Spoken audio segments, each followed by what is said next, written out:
انا راه باذن الله عز وجل غندير اموري قانونيه، لانكم شهرتوا بيا وقلتوا حوايج اللي ما كفياش.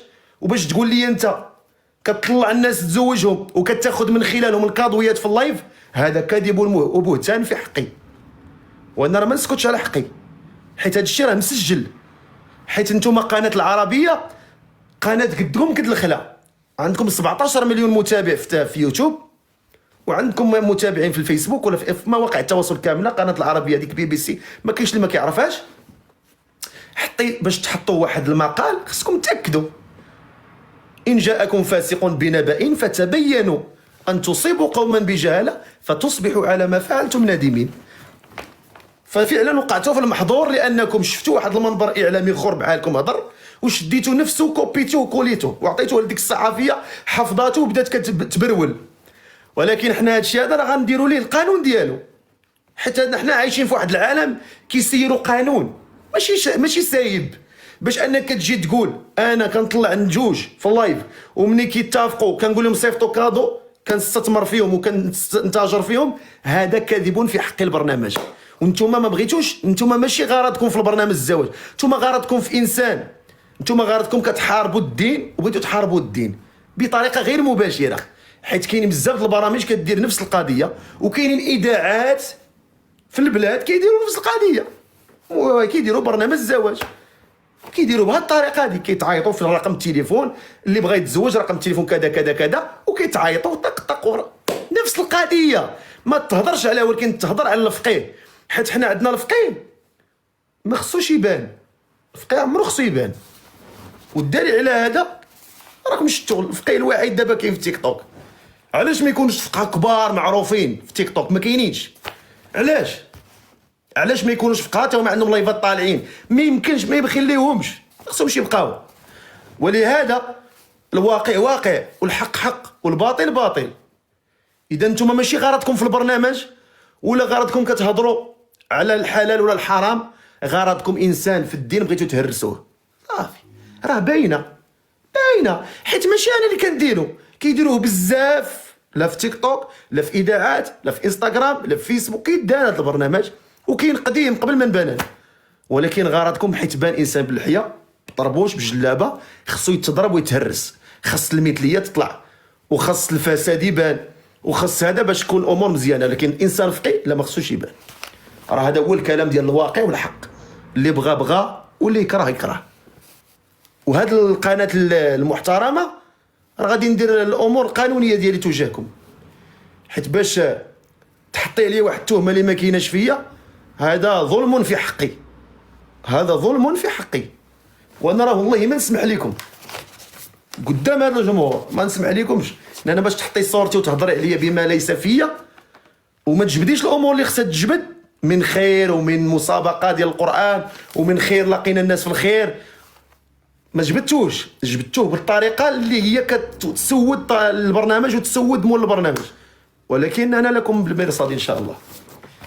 غادي نقادوا الامور في القانون ديالها. حنا ولاد القانون وكنموتوا على القانون وكنبغوا القانون، الحمد لله. نقطه رجع للسطر. كملوا لنا ديك 2 مليون تكبيسه، ما كتكبسوا ليناش.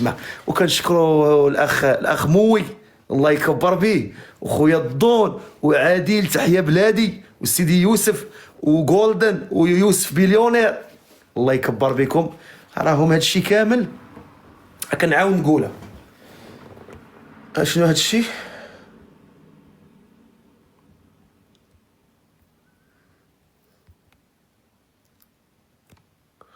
راه هادشي كله راه حيت انت كتستافد، والاستفاده انا ما كنستافدش من البشر. انا ما كنتاجر في حد، انا دير برنامج اللي بغى يطلع كيطلع مرحبا به وباحترامه وبادابه وبحيائه، الحياء ديالو. اما هذا الدعم اللي كيجيني من الناس كتدعم برزقها. الناس باغا تدعمني، كيحبوني كيدعموني، ما عندها حتى علاقه، بعيده كل البعد. موي ملي كيدعمني من مالو الخاص ورزقه الخاص، وما سوق فيه حتى واحد يدعمني. جولدن كذلك، يوسف كذلك، الاخوان كلهم، هذا الاخ تا هو ضون عادل كيدعمونا من مالهم الخاص حيت كيحبونا وكيبغيونا. اذا نحطوا الامور في النصاب ديالها. نحطوا الامور في النصاب ديالها، وما نجيبوش امور نكبروا بها العناوين العريضه ديالنا باش نجيبوا من اجل جلب المشاهده. اذا انتم اللي بغيتوا تسترزقوا بيا، انتم اللي بغيتوا تتاجروا بيا، واش فهمتي؟ بغيتوا تتاجروا بالكذب والبهتان باش نتفاهموا عليها جمله وتفصيلا. اذا انتم اللي صدقتوا المنابر الاعلاميه، بغيتوا تتاجروا بيا بطريقه غير مباشره بالكذب وبالبهتان. هذا هو اللي كاين. يلا نكملوا النداءات. اللي مهتمه تكتب ليا مهتمه، واللي باغا تزوج وباغا دير النداء ديالها وبغا تشوف انسان اللي غادي تمشي معاه في الحلال ماشي في الحرام. انا دائما الحمد لله كلامي كيشهد عليا يوم القيامه. يقول لنا الله اقرا كتابك كفى بنفسك اليوم عليك حسيبا. اللايفات ديالي كلها مسجله، كدائما نحث الناس على انهم يشوفوا الحلال، وكنحث على كنركز عليها. والدليل على هذا ان حنايا هدفنا هدف الحلال. ملي كيطلع شي واحد ما كنسولوش واش راك مبلي، واش كتصلي، واش انت يعقل انه واحد الانسان هدفه هدف الحرام ويلاقي الناس في الحرام ويسولهم واش كتصلي؟ ايعقل هذا؟ يعني هذا جواب. انا نبغي هاد الصحافه المحترمه تجاوبنا. واش يعقل ان انسان اول برنامج في الزواج كيسول هذا السؤال؟ نتحداكم البرامج اللي كيتذاعوا في لايفات في تيك توك كامله، واش كاين شي واحد كيسولهم هذا السؤال؟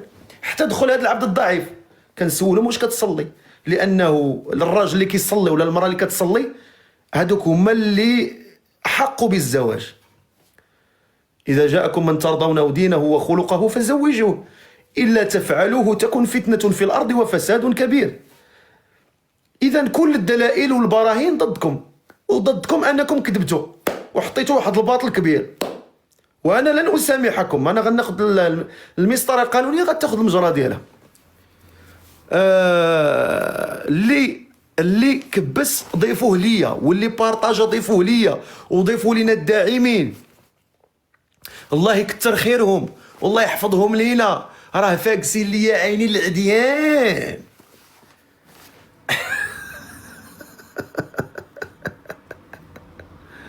يلا نطلعوا السنداء. بسم الله.